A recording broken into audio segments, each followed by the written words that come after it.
Ahoy, Ryan Fullen here from the Office of the Vice Provost of Teaching and Learning, and we have just had another social media brunch. The topic was the new LinkedIn and how you can create engagement on this new LinkedIn, as well as using internal and external influencers to use personal accounts to help drive traffic to company and university accounts. Hi, my name is Lee and I'm with the Division of Continuing Education and I work with the Anteater Leadership Academy program. And I came here and heard Ryan speak about LinkedIn and I can't wait to share how my students can use LinkedIn to promote themselves in their next great chapter. Hi, this is Aaron from Social Ecology. I'm here at the Social Media Brunch. I came for the free food, but I stayed because Ryan is a great speaker, and I learned all about how to use my personal profile to better connect with alumni, students, faculty, others, and promote our company page or our school page, Social Ecology. It was great. Come.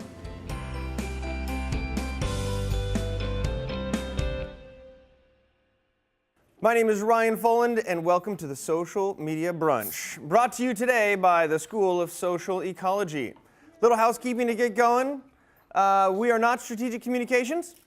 We are the Office of the Vice Provost for Teaching and Learning and the UCI Media. So Strategic Communications, for those of you who don't know the landscape yet or are getting used to it, they define all the policy and procedures, they provide templates, they are a great resource for branding guidelines, and Laura Rico, she is the main social media coordinator. If you have not joined the private, secret, exclusive Ninja Facebook group that is only for UCI affiliated people, all you have to do is reach out to Laura. She'll send you a link, and it's as simple as clicking on the link and then adding to the group. How many people are not part of this group right now? Raise your hand. Yeah, right. A Facebook group is an opportunity for you to connect with other people, and this is a private environment. So, Goran, are you on Facebook? You are, right? I don't use Facebook. Okay. For reasons of its mixing personal and business. Hey, well, we'll be talking about that today. But just to let you know, there's a private Ninja Facebook group that you can join, which all of the people who are dealing with social media join together. UCI Media and OVPTL Communications, what we do on campus, we help support video, animation, and drone footage. And then we do graphic design and website and social media services for those that are within the OVPTL branch. Come on in, everybody. Come on in. Got some seats in the front, food over here. Okay, we don't really check in for these things, but it would be much appreciated if you follow us and share us some love online. You can find all these handles here, and everybody will have access to this PowerPoint afterwards, so I'll hold you to it to go back and like us, follow us, and whatnot. If you want to share during the show today, you're more than welcome to. You can tag us, you can practice your skills in a safe environment, and no one will think that you're not paying attention because this is a social media brunch.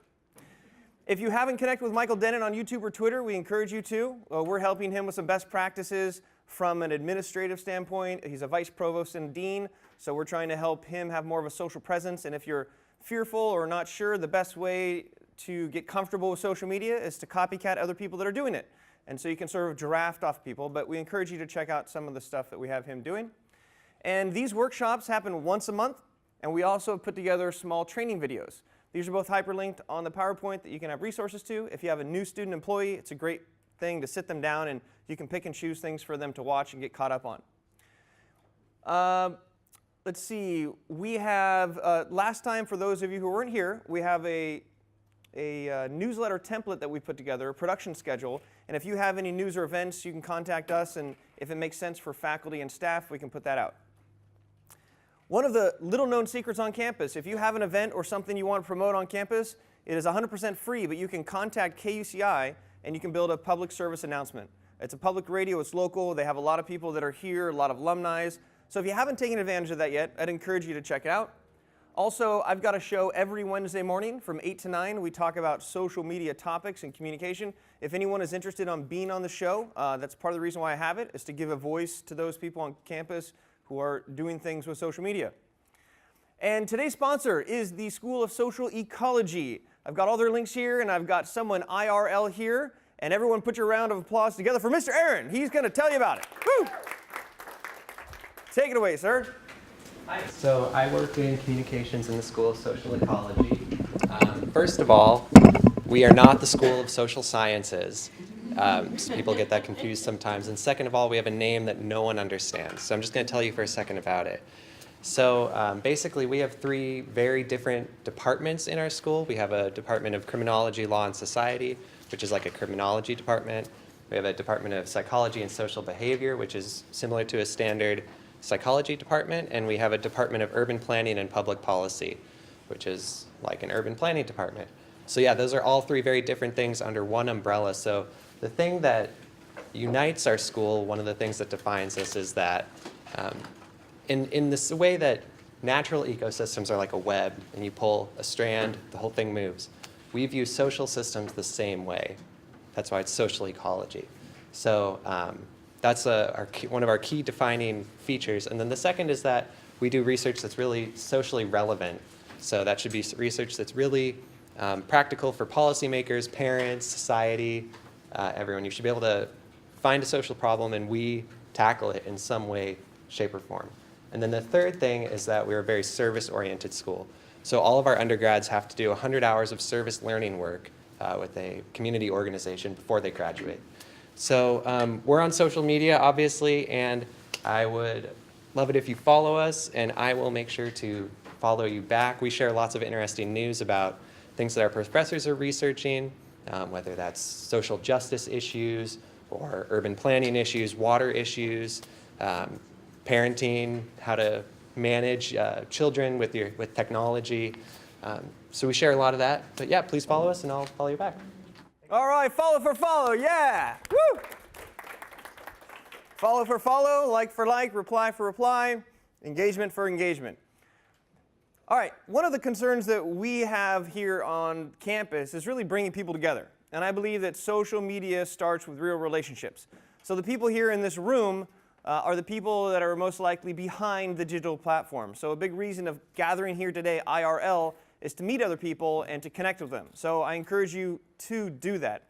And these are a monthly program that we put together for the campus. And again, to remind you, all of them are videotaped professionally by UCI Media, and then they're archived so you can return to them later.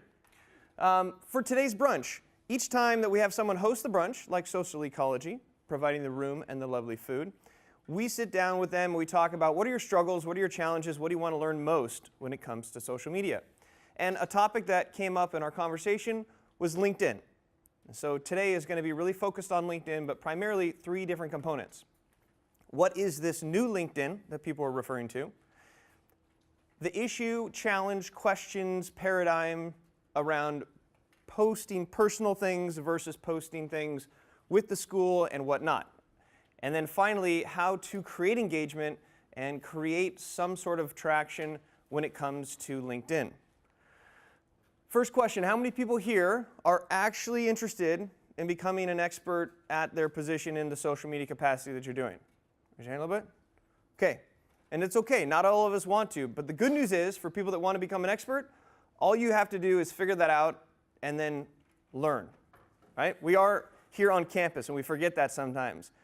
There are so many crazy resources. There are so many blogs. LinkedIn has such a plethora of information. All these social platforms have a number of people who are gurus in each platform that you can follow, that you can watch Facebook Live seminars with. You can be on webinars. So it's really not a matter of, if you can become an expert. It's if you want to. So today, a big part, and that's going to be a theme, is a little bit of a motivational in the social media kick in that I know it's intimidating, but it's just a matter of putting in a little bit of time over a long time, and then you can get it. But you have to make a decision if you want to get good at it first. With that, let's talk about navigating and getting great at the new LinkedIn. Here's some stats. There's about 40 stats that are out there from 2017, and I chose the top 10, but 3 of them I think are important for you guys. Number 1, 40% of users on LinkedIn use it daily. It's pretty impressive. So there are a lot of people that use it daily. Now there's also statistics not on here that less than 1% of the 4.67 million post every day. So there's a lot of consumers, but not necessarily a lot of posters. And that's important because if you have a post that you send online and not many people like it, it doesn't mean that people aren't seeing it. And I get in this heated debate all the time in that the relevance of your posts are not equivalent to the amount of people who have liked and shared them on a certain platform. People consume the data without you knowing. And so if you know that, that should be some sort of motivation because your posts are not just going blankly unseen. Secondly, 2 LinkedIn members per second. 1, 2, 3, 4. You guys can do the math. That's pretty exciting when it comes down to it. So this is definitely an emerging platform that is by far the most professional of all of them. So I think it makes sense to really hone in on your LinkedIn skills if you're going to be a professional. In a career and higher education, there's a lot of opportunity. And then 40 million students, recent college grads, are on LinkedIn as well. So it is the platform that maybe students aren't on now, but they're going to be on as alumni. It's becoming a very needed tool in the marketplace. I would like to note that I reached out to Laura, and I noticed that on the Strategic Communications website, there are no terms and policies when it comes to LinkedIn for UCI. I repeat, there are no official policies and procedures outlined by Strategic Communications when it comes to LinkedIn. Hopefully this can be a catalyst to really addressing that. Laura said she'd take it up with Strategic Communications, and hopefully we can get some top-level guidance. But on that note, the opinions expressed in this workshop are not that of UCI or the Regents. They are mine and what I could find online and with our amazing team. Just want to make sure that's clear. LinkedIn has an entire system dedicated to universities. University.linkedin or linkedin.com/edu or university.linkedin.com/LinkedIn for students. And there are all kinds of crazy resources, videos upon videos and tutorials. This is a great resource for students. So when it comes to the university for higher ed professionals, there's a specific university setup for it. And so if you click on the button that says View All Videos, this is what you see. There are no training resource videos for higher education on their higher education site. So it's not just UCI that's sort of waiting to create the policies and procedures, but LinkedIn itself has no resources for you, okay? And I'll dig into a little bit about why that is. They have a really nice highlight video, though, with all kinds of educators talking about how important LinkedIn is, yet no resources other than that. So let's talk about some new features on LinkedIn. But before we do, as a raise of hands, how many people are actually on LinkedIn? Okay, and then I'm going to really throw you under the bus if you're not. Raise your hand. It's okay. Give her a round of applause because I'm sure today, after today, she's going to be on it. It's good, right? All right. So if you've been on LinkedIn recently, in the past maybe the 6 months, you'll see some new features. One is a smart inbox replies. Now this is whether you're lazy or it's just this trend on an AI component. LinkedIn is reading your messages that you get in your message box, and it will predict what the strategic answers would be. Either a thumbs up, if they ask you a question, it'll say yes or no. It'll even have more politely phrased things. And so this is a really easy tool for you to spend less time when you are managing through your messaging.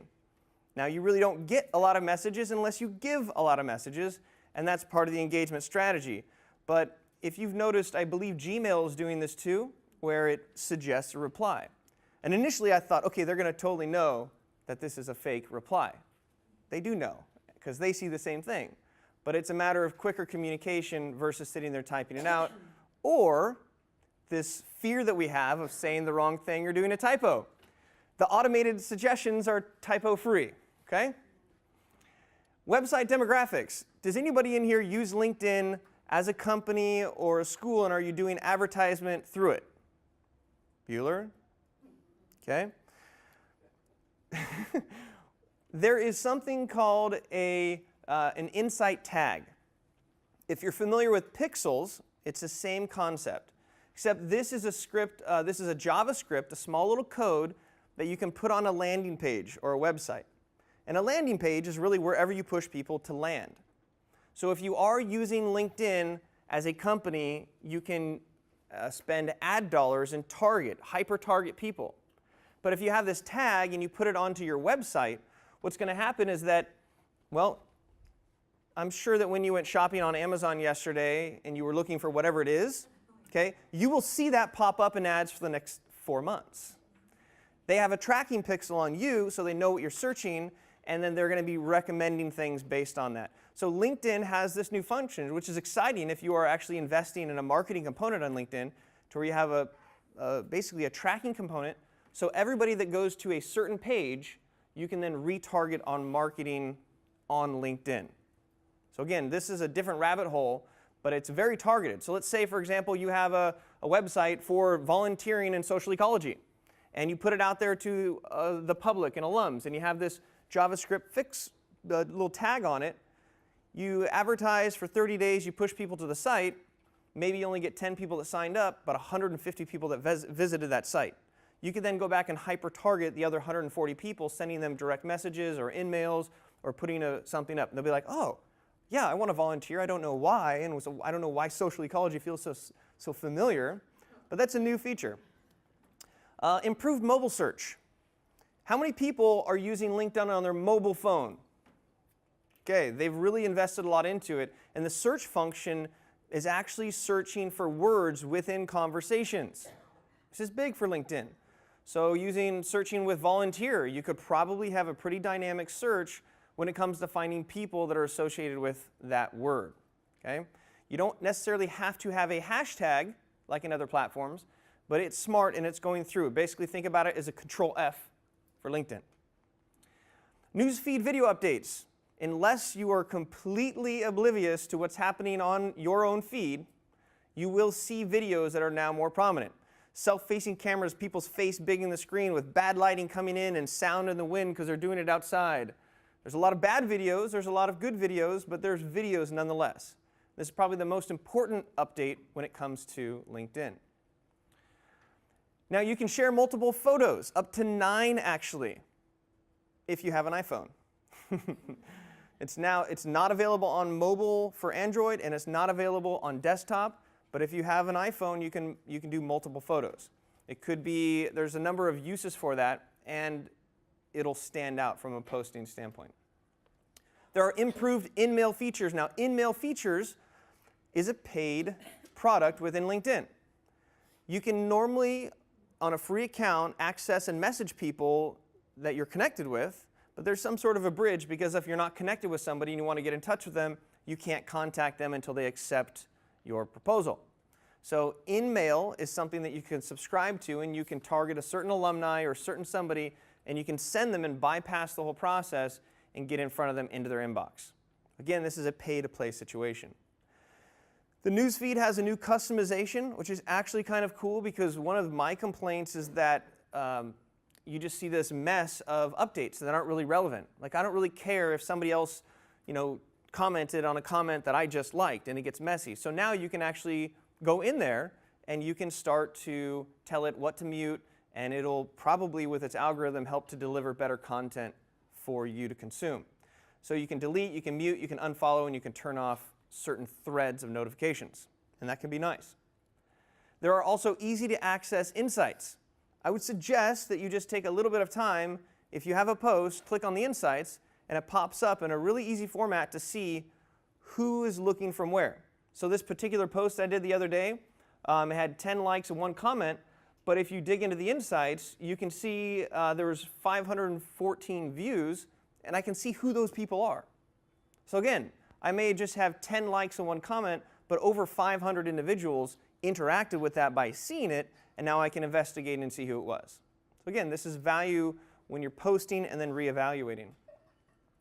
This is probably my biggest insight, and this is something that I learned from a few mentors that I've reached out to on LinkedIn, and it has to do with their new spam policy.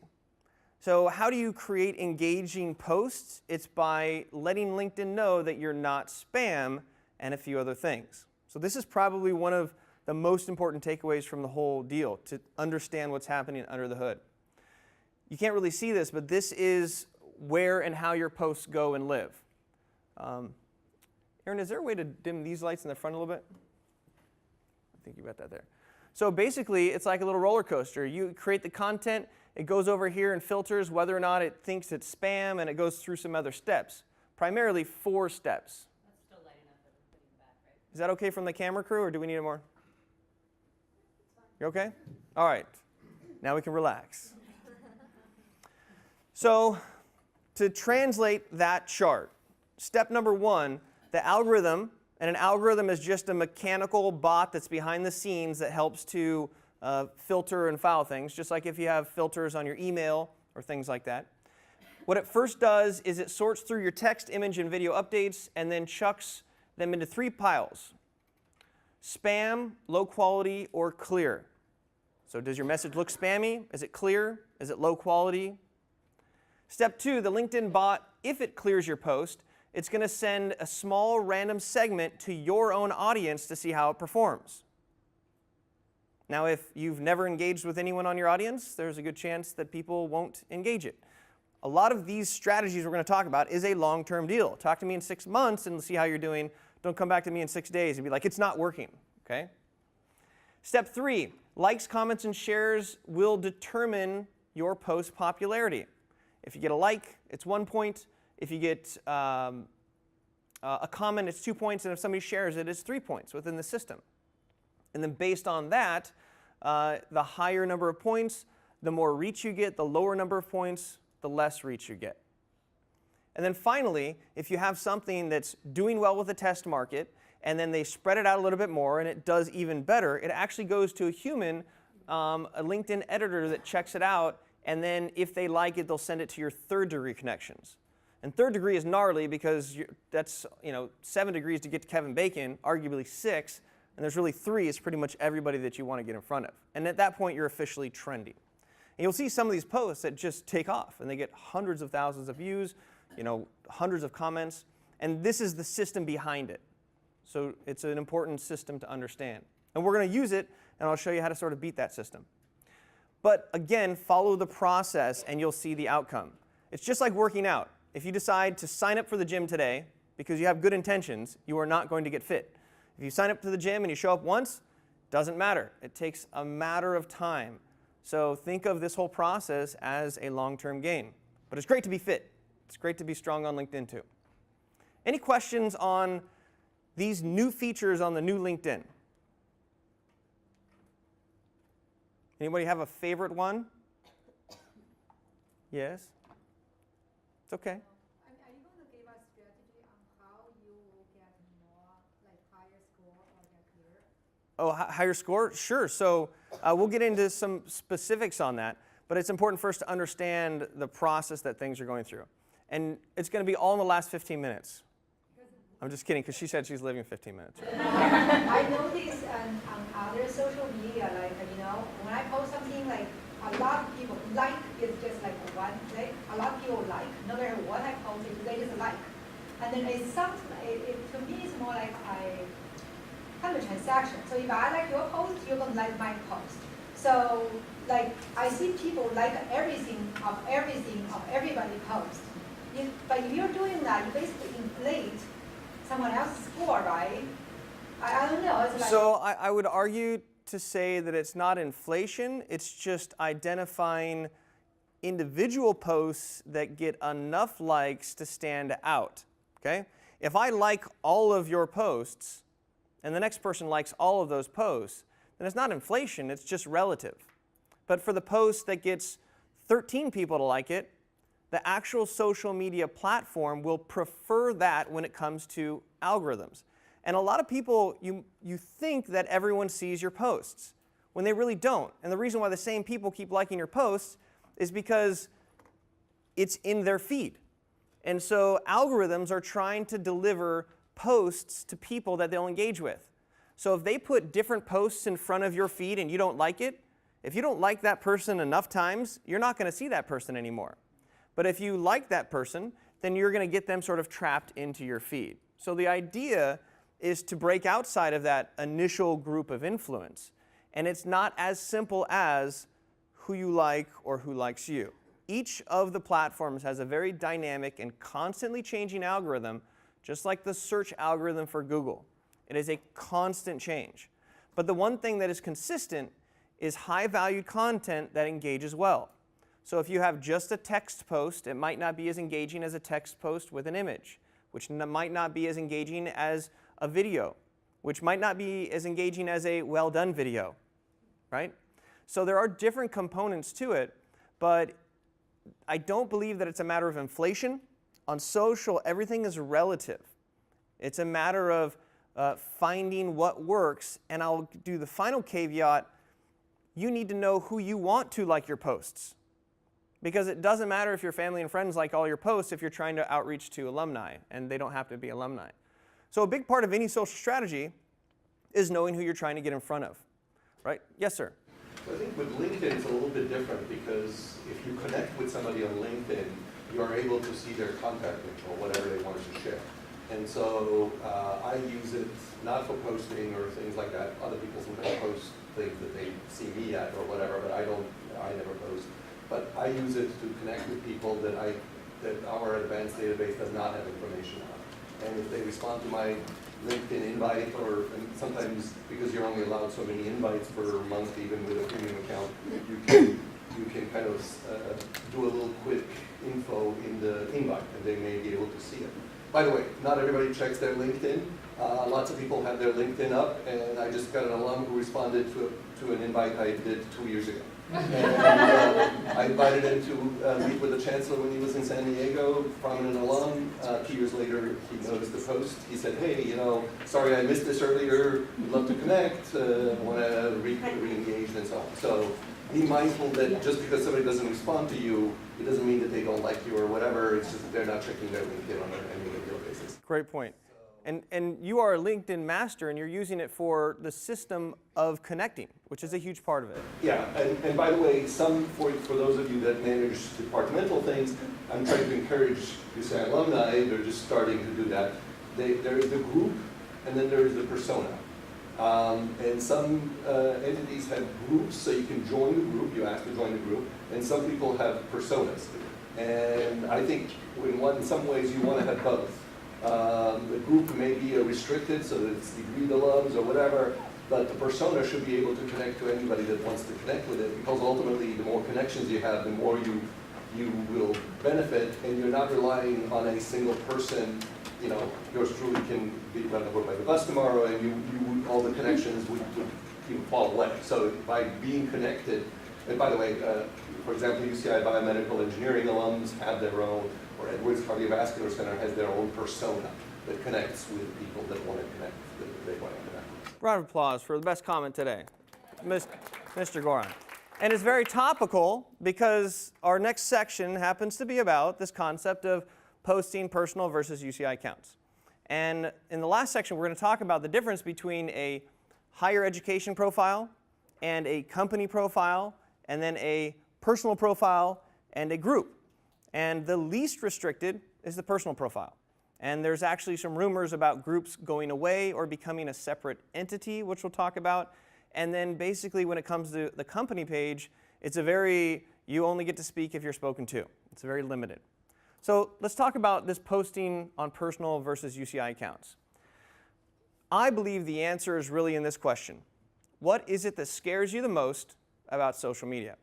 Now, this was on the RSVP form, and I got about 52 very colorful answers, and I grouped them into what I call the 6 C's of what UCI is scared of. Okay? But before we go here, let's note again there's currently no UCI policy for LinkedIn. And the opinions and views in this workshop are not those of UCI or the UCI Regents. What I hear when I see this is that there's a lot of opportunity, because they haven't said you can or cannot. And so this is a really cool Wild West period to explore what might work and what might not work. If you're risk averse, ignore the next 30 minutes, okay? But I'm really going to address this question in terms of what you are fearful of. Because if you are fearful of certain things about posting yourself versus UCI, versus both of them, and we can help you work through those fears, then maybe you might be able to try, because the best way to learn is to actually post. And if you sit there and don't post, or don't reach out, or don't connect, or don't message someone for the next 6 months, you're missing a huge opportunity that you could sort of be a front runner. Because I believe UCI, as they make these policies, they're probably going to look first at what people are doing now. So you have an opportunity here. And action starts with starting. So in this section, I am really going to address this question by addressing your fears. And here are the 6 C's of why UCI is fearful right now of being on social. Number 1 is the combination of personal versus faculty or versus the department that you're at. Next is catching up with the Joneses, and the Joneses being the students and all these algorithms that are changing, and this frustration that as soon as I learn what I need to learn, then I need to learn it again. And number 2 is content, whether it's typos, whether it's creating compelling content, whether it's creating content that'll irritate someone or set them off. This is a real concern. And I say don't fall into your fears, right? So let's go through these. Catching up. Here are the actual fears that we're facing. It's constantly evolving. I can't keep up. I'm going to become addicted. I'm not an expert. Once I figured out the rules change, and I can't keep up with the students. So all very valid concerns. But there's always going to be a new. The new LinkedIn now is going to be newer in 6 months from now. And so if you accept that fact, then you won't be held back by the fact that, I'm not learning. The last recent major update from LinkedIn for universities was 2014. That's when they launched university pages. It's pretty much been a blip since then. So who says that they're not going to launch an entirely new one? But if you're already established on LinkedIn and you're positioning yourself as a thought leader, and you are maybe putting a dean out there as a thought leader or a vice provost as a thought leader, then you'll be positioned to take advantage of that. As Goran said, a huge part of LinkedIn is the connections. It's not like a Facebook, it's not like an Instagram, it's not like people are scrolling through the feed. A lot of times they're searching keywords for business-to-business relationships or for particular people that they could not get in front of otherwise. And so at the core, if part of your strategy is to raise money for your school, if part of your strategy is to get amazing alumni speakers in to speak, if part of your strategy is creating internship opportunities at companies that you could never get in touch with, well, you could target those specific people on LinkedIn and connect. Yes, Goran? So speaking of LinkedIn, there are actually some schools that I've learned that mandate that for graduation requirement is, University of Santa Clara, is that the students have a LinkedIn profile. And the reason for that? And the reason for that is both to make sure that they're connecting with potential employers, but also connecting with alums.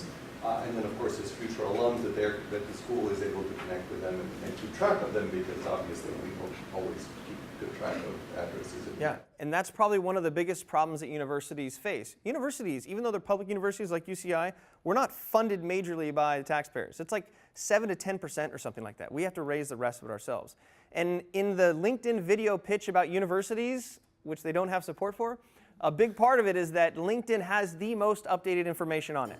Right? It's very easy for me to hide from UC Santa Barbara, but it's now very easy for UC Santa Barbara to find me on LinkedIn. Thank you, sir. Now, there's this concept that if it frightens you, do it. And I really believe that if you are always in a comfort zone, you're not going to progress. So back to this question, if you want to be an expert, if you want to progress in your career, it's not saying go out there and just fumble through it. It's like do the research, find out what you want to do. What is your persona on LinkedIn? Because what I love about UCI is the support as employees for professional development. The whole new Achieve thing? This is really the university's effort to saying, we want to support you as a professional. What are your goals? How can we support you? And LinkedIn is a huge way that they can support that. Right? There's nothing better than being like, I work at UCI. It's a huge halo brand, number 2 employer in the entire California besides Disneyland or something. Right? Like this is something that I believe the school has value in, because if you're seen as a thought leader on LinkedIn and you're associated with UCI, guess what? That's good for UCI as well. Learn from experts. If you are afraid of not knowing what to do, find people that are doing it really well and then learn from them. I reached out to a number of people that I thought were doing really well on LinkedIn, and I connect with one of them on a monthly basis. And he invited me to his engagement group. And when I have a question, I ask him. Do you have someone that you can ask your LinkedIn question to? If not, you can find someone on LinkedIn, right? You could probably reach out to someone who is an alum of your school, regardless of UCI, and say, hey, I saw that you went to the same school, graduated the same year. Like, I'd love to connect with you via message. He'll get an automated reply that'll say thanks, thumbs up, or no thanks. Depending on what he or she hits, you might be in a conversation. Okay? So there are experts to teach you. And This whole concept of the social media brunch helps you keep coming back because those that show up consistently will see more progress. Overcome your fear and share. If anybody's used MailChimp, when you go to hit that button, there's a little sweaty monkey finger. It says, are you really sure? Are you really ready? There's like sweat dripping down. And then you hit go and it goes, and it's like, yeah, rock on, you got it. Guess what? Posts can be deleted. Yes, they're out there forever. But unless you actually post, it's going to be a challenge. Now, if you're students and you're working within a department, guess what? Get it ready for the sweaty monkey finger and then show it to your boss and get the okay from them. It takes all the pressure off of you, right? I mean, they want you to create the content, so put it back on them and say, how does this sound? No, read it right now. Oh, it looks good. Second time, looks good. Second time, looks good. Third time, looks good. Fourth time, like, you got this, okay?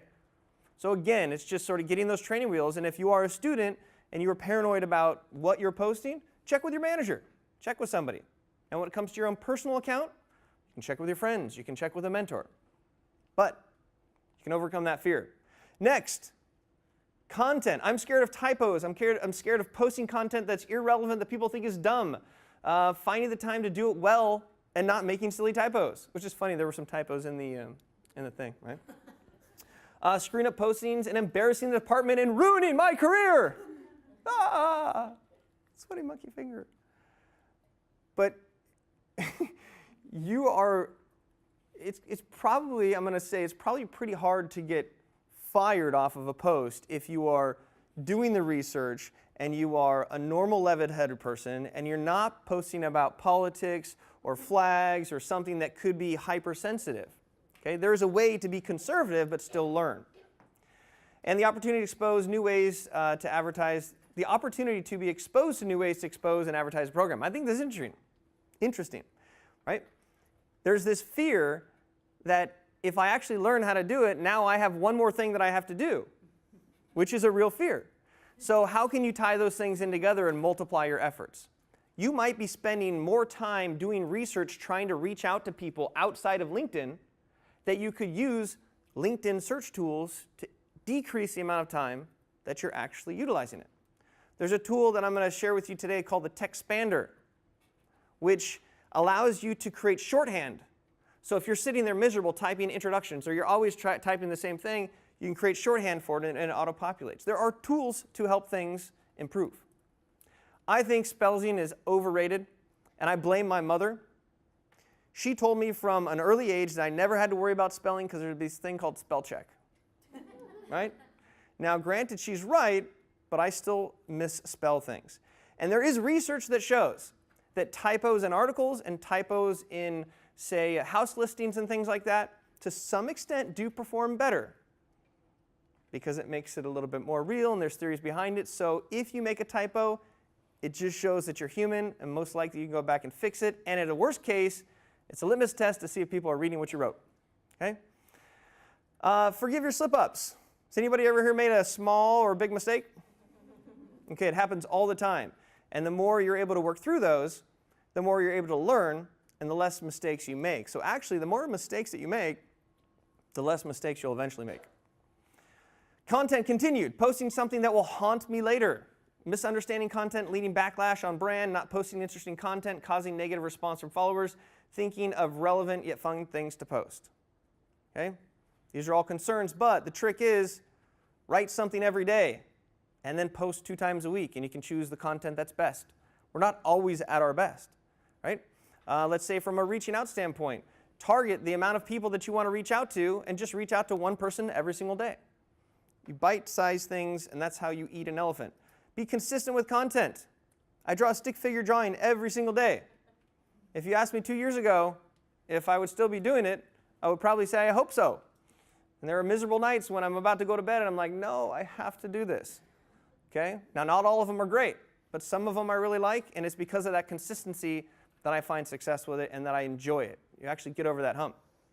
Commitment. I'm scared of commitment, the time it takes to learn each platform, the frequency, and I'm scared of all of it. That was probably my favorite one. Okay?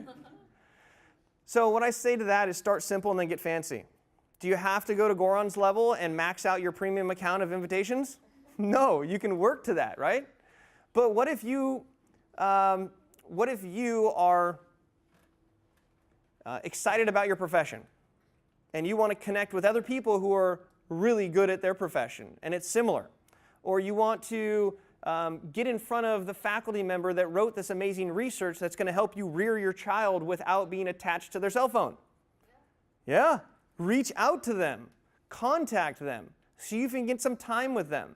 Again, social media starts with real relationships, and LinkedIn is a way to link with people that you would have never had a chance to otherwise. Now, we're talking real quick about the difference between posting on the department and yourself. But if you post yourself and you are sharing content from your department, how does that make them look bad? Right? Remember, we're not talking Facebook, where things get out of hand very quickly, and there's more trolls, well, less trolls than Twitter, but still trolls. Right? LinkedIn is the most professional environment. So if you're going to take a stab at the social platforms, why not take a stab at one that you can be more conservative on, and you can start with baby steps. Okay, sequential steps create success as well. The algorithms are watching you, and as you create more content, you will see more likes and more replies, more things like that. Now, Goran talks about this idea of reaching out to people and connecting. One of the best ways I've found on LinkedIn to connect with people is to like their comments and reply to their comments. And if you see some of these threads, they're pretty decent professional conversations that are going back and forth. And you get on someone's radar if you're always chirping in. You build that relationship, you can connect with them. For those of you who are concerned about the time, I have put together a time management for managers managing social media that we covered before. And it really is broken down into simple steps. Is that per week, you can have a goal. You can either have a presence, you can have a presence plus engagement, or you can have a presence plus engagement plus following. Those are 3 different levels. Some people just want to be on it so that they are seeing that they're on it. Or you can engage with people, or you can do those 2 and you can grow. So here's a total example. And the reason I made this is because managers who are telling their students or their employees, we need to be on social media, the employee or the students can be like, okay, well, how am I going to manage that time with everything else I'm doing? So you can use this chart or make a chart of your own and basically first ask your manager and say, what would you like to do? Would you like to just have a presence? Would you like to have a presence plus engagement? Or would you like to have a presence plus engagement plus growth and a side of fries or coleslaw? You let them choose. And you say, okay, a presence. That means that maybe each week we'll do 1 post and maybe we'll connect with 3 alumni. Well, you want more, you want engagement? Well, I'm going to do 3 posts and I'm going to do 5 requests, and I'll actually go into a discussion and I'll do it. And if you really want some growth, well, we're just going to increase everything a little bit. How does that relate to time? There you go. It could take you 20 to 30 minutes if you are a beginner to put a post together. Why? Because you write it, you proofread it, and then you bring it to your manager and you wait 5 minutes for them to read it. If you're more advanced or intermediate, it might take you less time. And if you're a pro and you're using TextSpander or you're doing something that's smart, you can, maybe you bulk all your time and you put all your posts together in a 2-hour period, and then that's your post for the next however long, right? There are advanced ways. So you tell your boss and you say, hey, I'm a beginner, and if you want me to be in the just presence column, then it's going to take me 30 minutes, another hour, and then maybe another something. So I need to allocate 2.5 hours of my time working here to do this effectively. And then it sets expectations. Because if you're trying to rush through social media, or if you're a manager and you're trying to push students to be on social, and you don't give them the time, then mistakes will happen and will fall through the cracks. So as a strategy, come up with an allocated time and say, I know you're a work-study student, okay, and I know that sometimes I have nothing for you to do, so you just study. Well, how about we take some of that study time and we do some research, or we reach out, or we engage, okay? But on LinkedIn, if you're working from a company account or a university account, you cannot reach out to people. But your personal account, maybe you really develop it, and maybe you share something from social ecology to all of your friends who are also social ecology majors. And that one post might get more traction than any single post on a company page, especially when you comment on it. And you say, I'm so excited I met this professor, tagging him yesterday. Then you go back and you reply to that post with a little article that you wrote after your interview with him or something, right? So for managers, there's an opportunity to have your students supporting their professional development to getting them to post and share your content. Now, that's technically someone who's a person who is also supporting the UCI or the university page. And you really have to think about that. I'm going to, at the end, have this big conclusion that it really all is about the personal profile on LinkedIn. Is it Blum, first name, center, last name?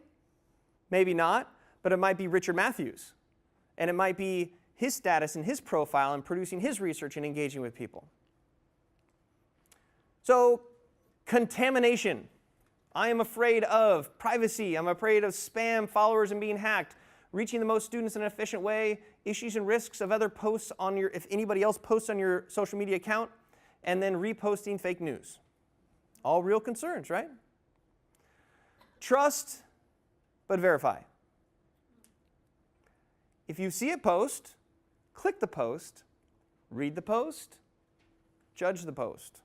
There's a good chance that you can, with a certain degree of accuracy, figure out if that is fake news or not.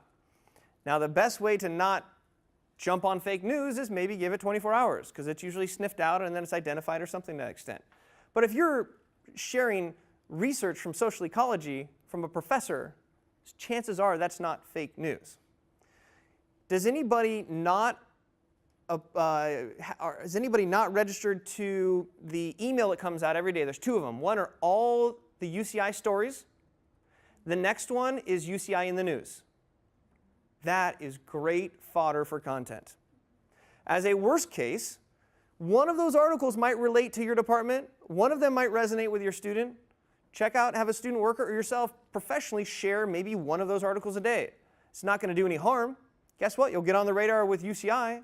You tag professors. So there's content that's already made that might be more secure when it comes to worrying about the fake news. Always be battle ready. Now, by this, I mean be ready if you share something that's not, that turns up being something, right?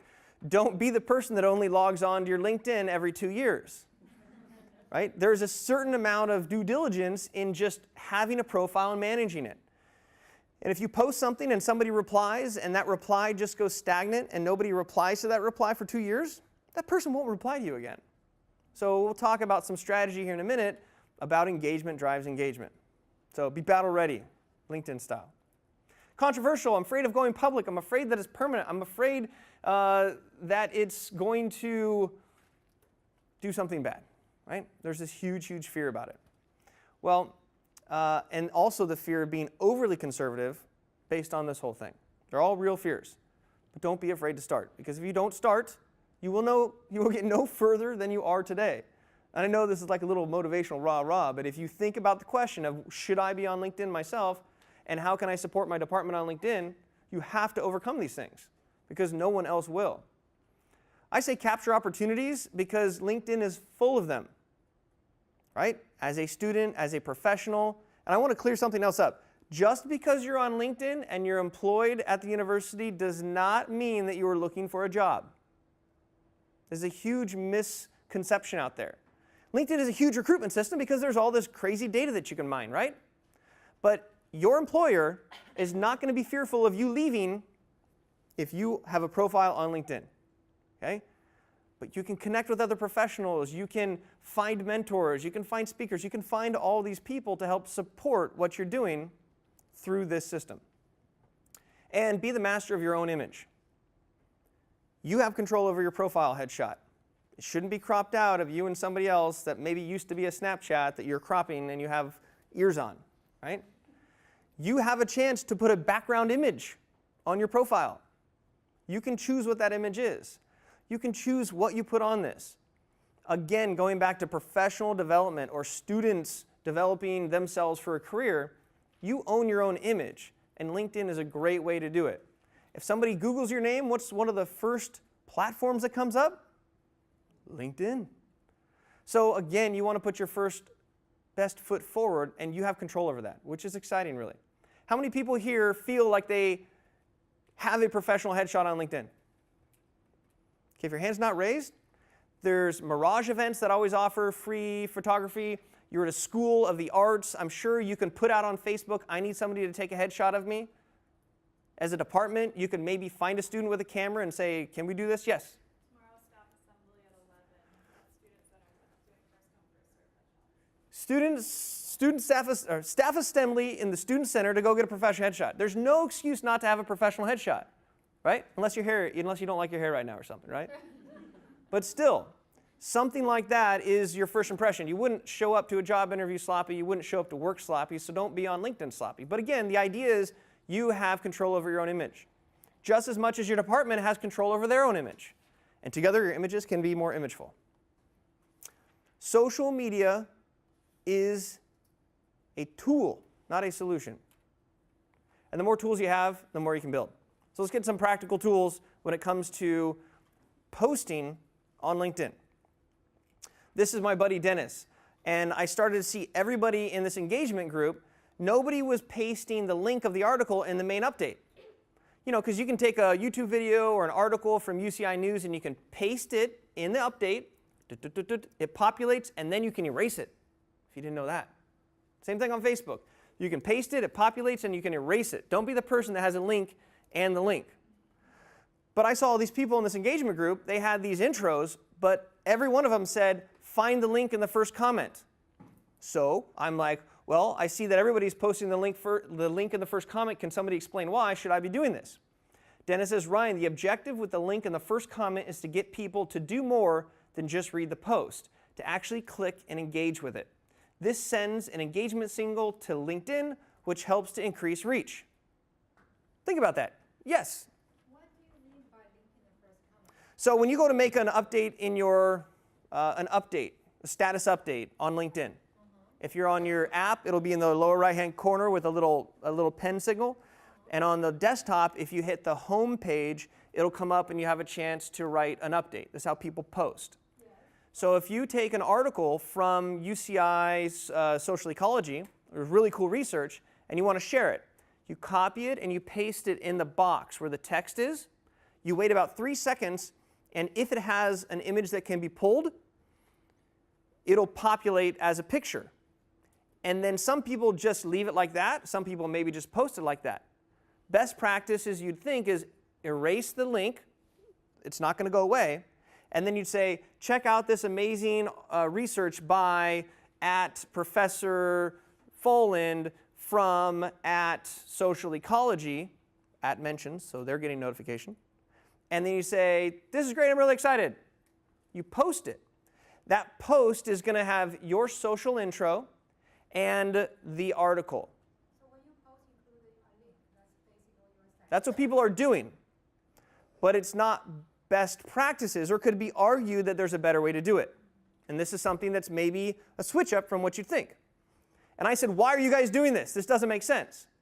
But imagine that same post, but I say, will your baby grow an ear that looks like a cell phone? Right? There's a grabber. Well, it may look like that according to this research by Professor Foland from whatever, because kids are so glued to their phones, it seems like it's a third ear. Check out this fun and informative research, link in the first comment.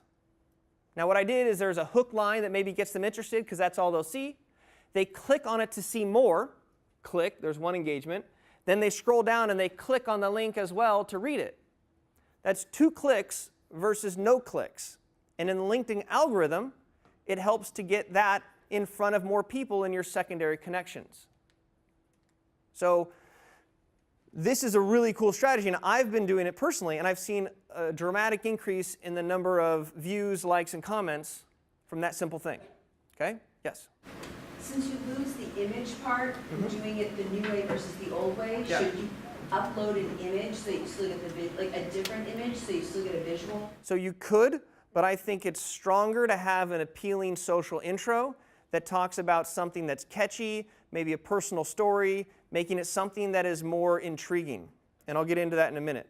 But sure, you could put a picture, maybe from the article, but the base idea is that you're just trying to tease them enough to click and then tease them to click. Okay. Teasing in the nicest way, leading them down a way that's going to get your post to have more engagement. But you're finding it works. I'm finding it Don't works. just leave- People don't just ditch because they can't find a link. No. If you have a really bad social intro, Nothingness, right? So the other thing with social intros, which I'll get into a little bit more, is not a block of paragraph. They're individual lines that don't double up lines. There's even maybe emojis, and it's sort of this rhythmic that you can read.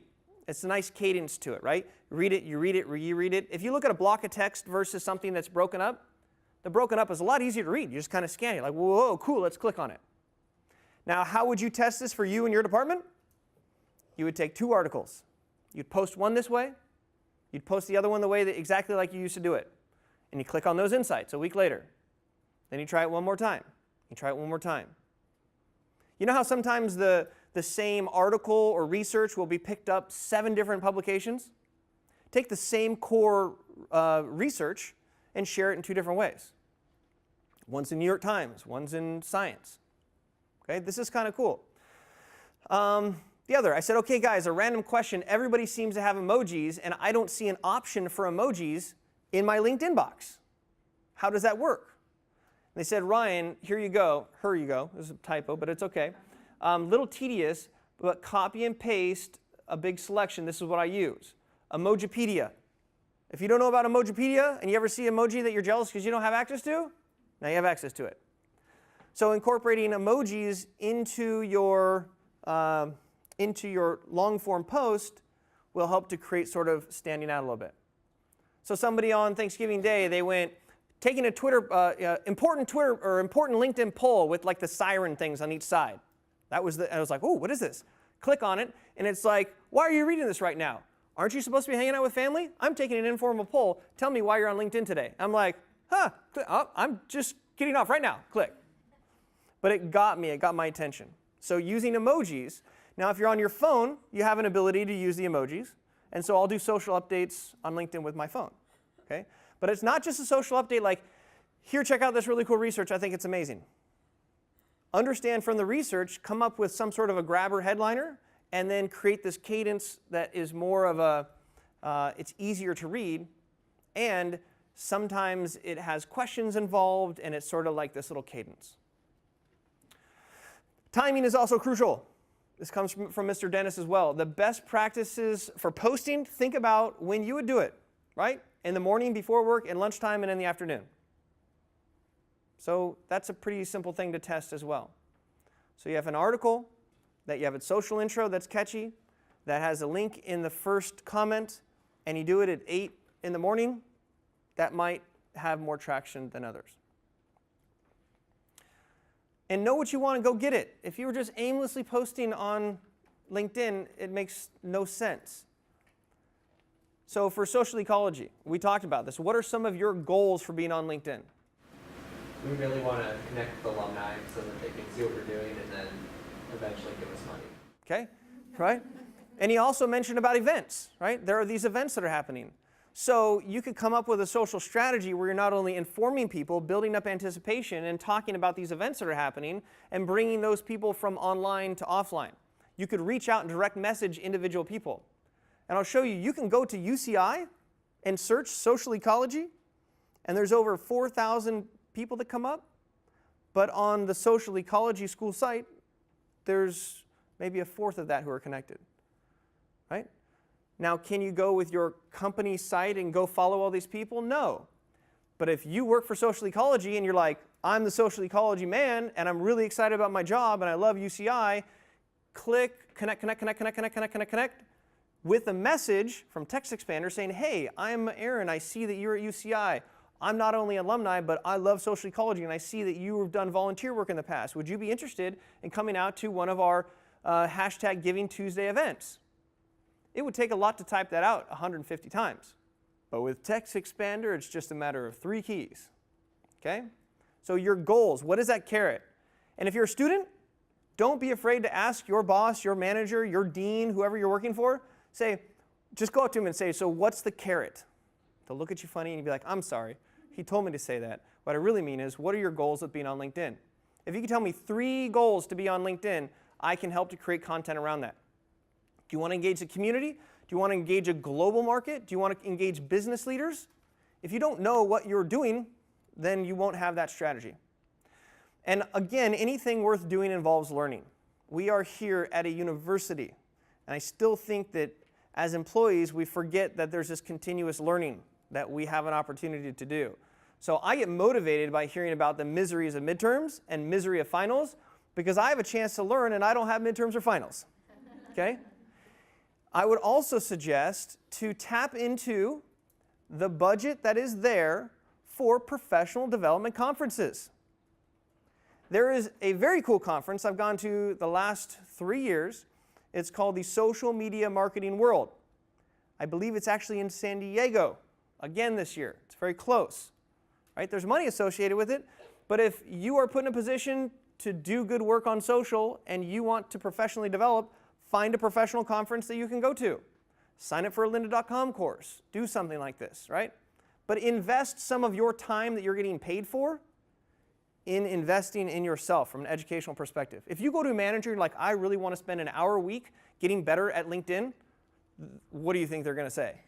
I hope that they'll say like, let's make it 2 hours and do something for me and come to my office every 15. How about this? Ask to allocate a certain amount of time for professional development to learn social media, maybe LinkedIn, different classes. There's all kinds of stuff, even if you're just watching Facebook Live videos of people who know it. And then you tell your manager, every 2 weeks, I will sit with you for 20 minutes and I will teach you everything that I know. Right? You have to have those weekly check-ins anyways. Again, it's just rethink the organization. There's a lot of bureaucratic tape. There's a lot of stuff, but like, who says you can't do that? I've done it and it works, and that's why I'm so excited to be here at UCI, because my manager says thumbs up. But instead, I learn all month, and then I come back and share it with you guys, and then hopefully that continues to share. Questions about all of that? How many people are motivated to post their own stuff on LinkedIn? Raise your hands. How many people are motivated to post things that will support their departments on LinkedIn? Okay. A little delayed reaction there. Engaging friends, followers, and faculty. Okay, we're going to go run home with this. As a recap, we talked about this new LinkedIn has sort of new features, but maybe not that special because it just isn't really new. There's just some new features. Then when you look at these 6 C's that we're fearful of, we can address each one of those on an individual basis so that we invest time into our own social on LinkedIn, given the okay by the boss, to then support the social. Maybe there's a dual strategy.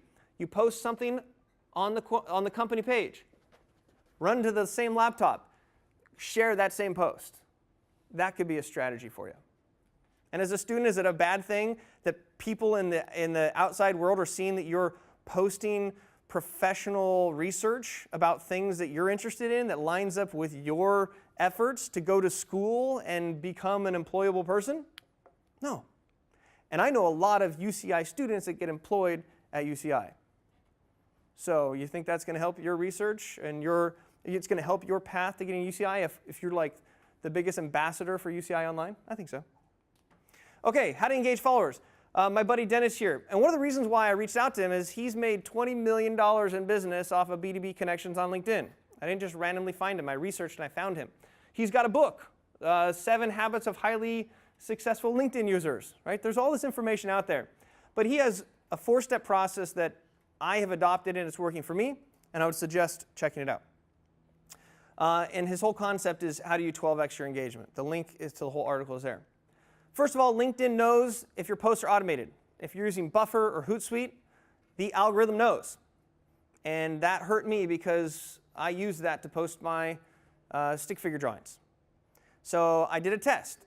And I've been posting natively, doing some of these different tools. And I have seen an absolute double in views, engagement, likes, and everything like that. So I have a really good drawing that goes out from Buffer with a little social intro, and it's all part of the same post. Gets half as much of engagement as something where I have a little engagement post, I'll even put it in the comment or even in the thing itself, but they are sniffing out the fact that it's buffered or Hootsuite. So that's an easy one. Create long-form compelling content. Again, this is the idea of having a hook. And what it does is the idea is talk about an interesting topic, something that resonates with you, or like, I can't believe this happened today! Exclamation point. There I was, thinking it was going to be a normal day. And then Professor Fullen has this crazy research, and it makes me look at things totally differently. When was the last time that you looked at this way? Was it this? Was it this? I was just sitting here over my coffee pondering it, and this article has not only ruined my day, but it's improved my life. See it in the first comment. Click here. Okay? Now, if you wanted to take more of a company approach to that, you could make it less sort of personal and jokey, and you could make it pulling elements from that research out that might be the hooks. And use @mentions. Totally underutilized. @mention the professor. @mention the school. @mention people for feedback. Hey, @Ryan Folan, what do you think about this article? I get a notification like, oh, that's kind of cool. They asked my opinion on it. Sure, I'm going to jump in. Ask media people. Find somebody who's a reporter that you're sort of trying to court, follow them, connect with them, and then tag them. I'd love to hear what @so-and-so, @so-and-so, @so-and-so, @so-and-so, @so-and-so would like to say about this. This kind of seems similar to the research of @so-and-so professor at Purdue. Is it really the same? I'd love you to chirp in as well. Using @mentions is a good tool. Will they all reply all the time? No. But you will get more engagement that way. Asking a direct question. Yes? When you do the ad, do you use their username or their... With LinkedIn, you can actually spell out their name intuitively, right? And you can say @Ryan space F, and it'll like start to guess within your contacts. So it does convert it like Facebook, but it'll still show up like an ad or like Facebook? No, it'll just highlight. The @ will remove. Okay. So like, Yep. And you can do the same thing with companies. And if you can't find them, maybe there's a chance that you're not connected with them, or there's just a glitch in the matrix. Okay? So as soon as you start typing, they give you auto suggestion, you choose the auto suggestion. You choose the right person suggested audibly, right? There might be 2 Jack Smiths, and you look at their profile picture and you can know who that is. But just try that. On every post that you do, ask an opinion of a professor, ask an opinion of a colleague, and it notifies them that they might be able to chirp in. Okay? People that ask me, I'm like, oh, this is kind of cool. It's a good excuse for me to get involved. And then engage with your engagers. Log on. Yes, sir? So be mindful that there are professors that are very active on these platforms, and you should target them, and then others that are not. So it's easy to search on LinkedIn or on Twitter or whatever to see whether that professor has any profiles. Absolutely. There are a number of professors that regularly, will retweet, like, and so on, and others who are actually most or not on that. True. But to be at least the other side of that, the person that maybe isn't engaged and you mention them 2 years later, they might chirp in. I'm just saying. If you never poke the bear's never going to chase you. And getting chased by a bear is not a bad thing because it's not real. It just gets people's blood going. Yeah, know a little bit about the professor before, because some appreciate it and others less so. Sure, and I think it's all in context too, right? If you're mentioning someone that has nothing to do with their research or that wouldn't make sense to chirp in, sure. But I would suggest more liking and sharing that person's content as an overall strategy of who you're after. And if you're a student that's into certain type of research that's done, then go find those people with key search words, follow them, and like and engage with their comments, or like and engage with comments. And this is to this point here, log on every day, just for 3 minutes, 2 minutes, 1 minute, 5 minutes. This is a key part of strategy that's going to work. And what it does is the idea is like and reply to every single person that likes and replies to you, especially from the company page. Because a comment that just goes dormant, that person, you sort of lost them. Okay, so being creative with a new LinkedIn. The opinions and views in this workshop are not that of UCI or the Regents, but this is a concept that I'm going to run with here. And it's creating an engagement group. An engagement group is a group that is using the direct messaging chat function within LinkedIn that people will post certain posts, and then those people that are in that have an unsaid agreement to like and make a comment on each one. I suggest limiting it to 10 to start off with, and each person or department can post 1 link per day and make a commitment from the other people in the group to, as quickly as possible, within 20, 30 minutes, click on, like it, like a comment, make a quick little remark. And you will see a huge boost in the engagement when it comes to those posts. So question, who wants to be in an engagement group? Who would be open to it? Raise your hand. Okay, 1, 2, 3, 4, 5, 6, 7, 8, 9, 10, 11, 12. Who wants to be the leader of that group?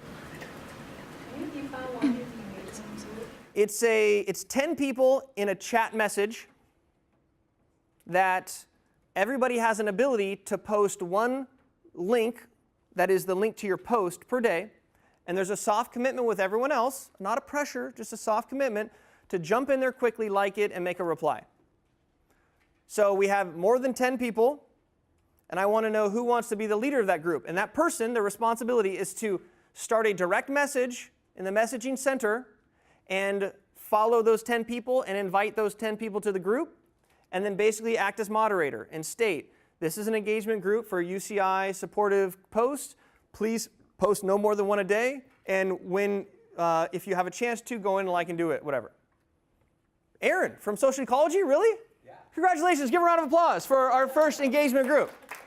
So, Aaron, raise your hands if you want to be in Aaron's engagement group. Okay, all these people here.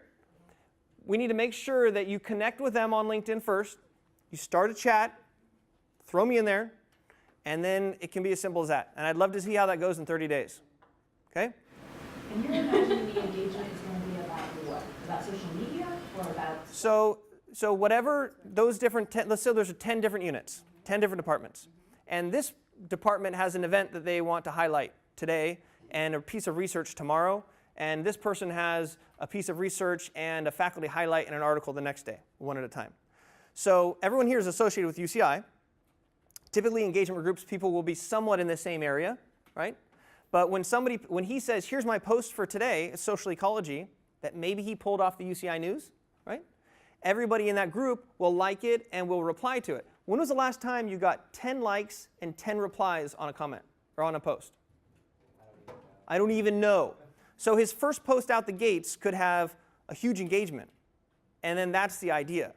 So it's not fabricated, it's just like curation. Okay? Goodbye. And I ask a quick question. So the single engagement group, will that go to just within the group, or it go to everybody in the world? No. It's like, think of a direct message or a text message that has a group text message on it. In the LinkedIn messaging platform, you can have multiple people. So you would be added to a conversation, and people would post links, and then you would click on it, like it, and make a reply to it. But is the point to make people outside the group also engage in? Absolutely, because guess what? If your LinkedIn post within the first 30 minutes gets a certain number of points, then it will be sent to second-degree connections, and if it gets more traction, it will be sent to third-degree connections. And by giving a little juice or a little kickstart to your post, it will see more people outside of your natural group. So the posts don't stay within the engagement group? That's the point. The engagement group helps to have the posts be seen more. All right, everybody say bye. So there we go. We have an engagement group. You'll be the leader of it. I'm happy to help, but make sure you're connecting with those people, and then just try it. It's a really simple way to spark engagement. And for company profiles at UCI that don't get more than a couple of likes or replies ever, this could be a huge boost. And it just gives you that sort of said authority of like, wow, when we post something, people are actually watching. Yes? So my department, we don't currently have like a LinkedIn page or anything, and so primarily we use Facebook and sometimes Instagram, thinking about Twitter, but one of my concerns is if, working on content that's kind of like hard enough as it is, and so kind of posting the same content across all the platforms, is that a bad thing, especially throwing in LinkedIn also? So sort of a question from a different pocket, right, outside of the engagement group, so nobody's confused. The general question, which is, should you post the same thing on all platforms? My question to you is, are the same people on all platforms? Probably not, but they're No, they're not. There are overlap, right? Like, I'm on all these platforms, but I live on Twitter. And I know people that hate Twitter, but they have a Twitter account, but they never check it. Somebody who's on LinkedIn hasn't checked it for 2 years. So the idea is that if you're going to go through the brain damage of creating content, there is a huge value of syndicating the content. Now, if you want to switch your social intros to make more sense, your social intro for Facebook might be more informal. Your social intro for LinkedIn might be less formal. You could switch the image. You could do a couple things, but for me personally and my own social media, I'm fine with posting the same thing across all platforms. Okay? And you can see, again, individually tested on platforms what type of content would do better than others. Okay? So this idea of internal versus external influencer. An external influencer is somebody who really you don't really have control over. There's the alumni that you're trying to get to share the post. They're all the people that Giving Day is tracking down to retweet and tweet all the Giving Day posts.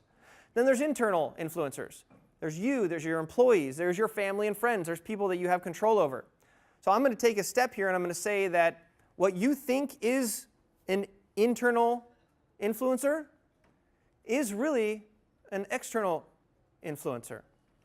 Students, alumni, faculty, your dean, and a vice provost or something to that extent, you may think of them as internal influencers, but I want you to think of them as external influencers. And here's why. Because you can tap into what they're doing outside. It's a little bit of a spin. And influence is currency at the end of the day.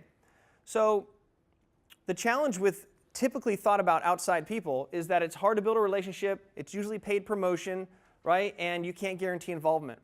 But if we flip that and we think about our alumni, faculty, and staff as our external influencers and you treat them the same way, you research them, you basically reach out to them and help them become a brand advocate. That's different than saying, you're at UCI, you should do this. That's the difference. Connect, engage, and recommend. Just like Goran was saying, don't just randomly throw somebody in a comment, but connect with them, engage with them, share their content. You're building a relationship. Do that for 2 to 3 weeks. Then reach out to them with a specific ask and say, Professor, I think you're amazing, the content that you're doing. If I sent you one article that was our best article, what are the chances that you could share it on LinkedIn to your followers? Yes, sir. One thing also is UCI, your schools, your departments often have very interesting events and that are often lacking for audience. We all get those doc mails the night before, come to this event and so on. Obviously, you know, we could do a better job. So as you reach out to people on LinkedIn, on Twitter, engage with them and tell them, by the way, are you aware that UCI has this event next week that you might want to come by and check it out and so on. And there are already stakeholders in the university. And you don't have to create an event of your own or a reason. You just kind of reach out to them and just think about what might they be interested in that's going on at your school. And it makes them look good if they're posting something that would be great that their followers are into, right? So again, it's a bit of a paradigm shift. Don't think of them as internal influencers. Think of them as external influencers and connect with them, research, show them some love, and then ask them specifically, hey, I see that you're into this type of research. We have a couple events coming up later on. If I shared those, do you think you could share them back? Remember, I'm not just saying share this event. And then I'm liking your research the next week. And then I'm mentioning you over here. And then when it comes time for the event, here's that event I was talking about. It's a very subtle but very, very effective approach. Here's an example of an influencer who's an alum. Larry Tenney. He is super engaged. He was here last week. He couldn't be here today. But people are not tapping into this guy. He'll retweet anything that you ask him to, right? He just loves to be anything involved with it. And you show him a little love, and he'll show you a lot of love. So there are these power alumni that are outside influencers, and think of them as that. Textpander. This is a super, super cool thing. You literally can write out whatever you want, and then you can say, this is a internal or an external ask for an event. So EAE. And so you poked a message to the professor, in the chat little box you go XAE, and it goes boink, makes a little cool noise too, and you send it. Or if you're reaching out to alumni and you want to have a personal message because it's going to be more effective, hey, this is Aaron, I really liked your blank, drop down, choose from this whatever, and I'd love to talk with you at blank, drop down. In this text expander, you can create forms that you can 1, 2, 3, drop into, and even make them customized. It's $4 a month. I dropped $49 and I'm happy with it so far. Okay? This is like multiple outreach. You can, the same time it takes you to reach out and type one message, you can do it to 20 different people. All right, why should they help, right? This is to contribute to their individual experience. What if it's a powerhouse who's a student? Some students have a lot of influence. Some students are running with LinkedIn. Some students are going for it. So you can share that this is something that could help them out, right? Widespread cultural impact as well, right? There's this heartstring of we need to do this.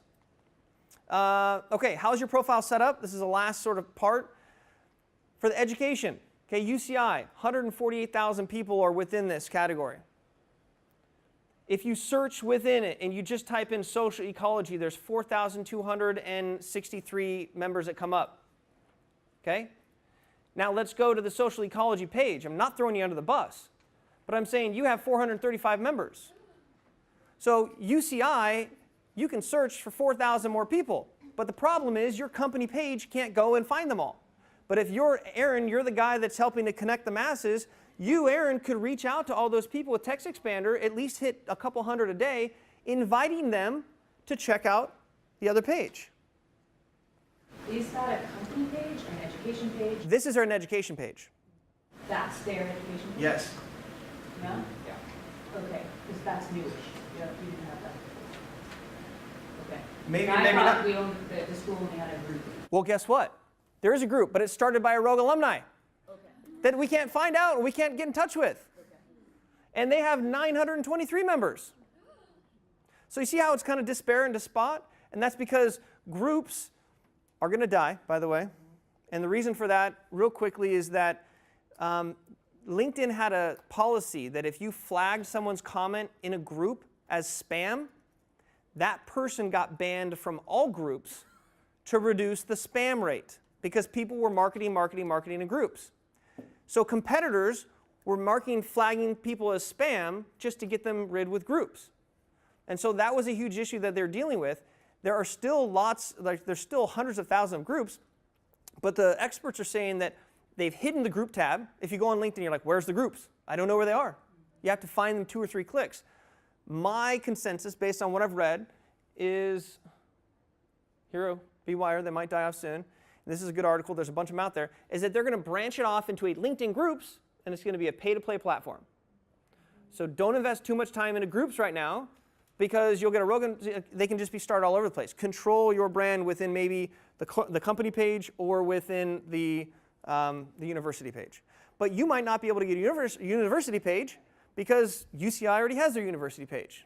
So have a company page for your school or unit, and use an individual to reach out and feed people to that. So company profiles, the truth is that they are passive, right? Yes, you can run sponsored ads, but nobody's doing that. You can link together all of your employees. That doesn't really have that big of a deal here. And they are extremely SEO friendly, so that's a good thing to have. But if you go search on LinkedIn for social ecology, you're going to find the group, because it's just that's what pops up. So have a company profile, but don't expect too much from it unless you're driving it from other traffic. You can't speak unless spoken to. I thought that was said well. And a LinkedIn company page is simply a medium for broadcasting content and occasional participation, not unless you juice it. So again, this idea is like, who is the spearhead of your department? Do they have a LinkedIn? Could you help to manage and run their account? Could it really be Aaron behind the Wizard of Oz, right? It could be.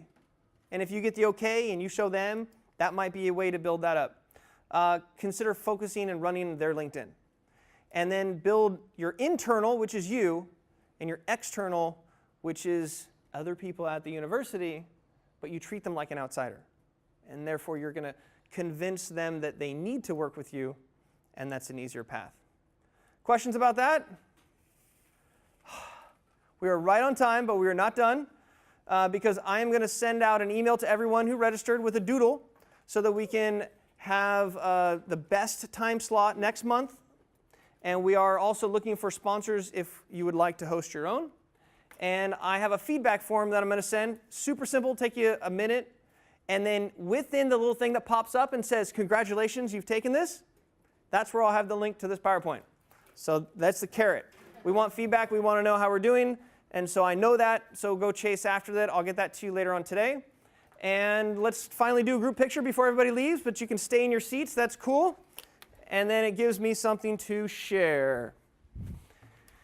All right, we can look this way. Okay, we'll get our Zots on. Okay, Goran is first to Zot, of course. All right, and 1, 2, 3, action, cool. And then of course we'll do a Denon selfie here because he's branding it. All right, 1, 2, 3. Excellent. All right, round of applause for you because you are now on the new LinkedIn. In the meantime, if you're not connected with us on social media, Follow us on Facebook, Instagram, and Twitter. And if you want to learn more about the OVPTL, go to ovptl.uci.edu. This is Ryan Follin, and we will see you next time.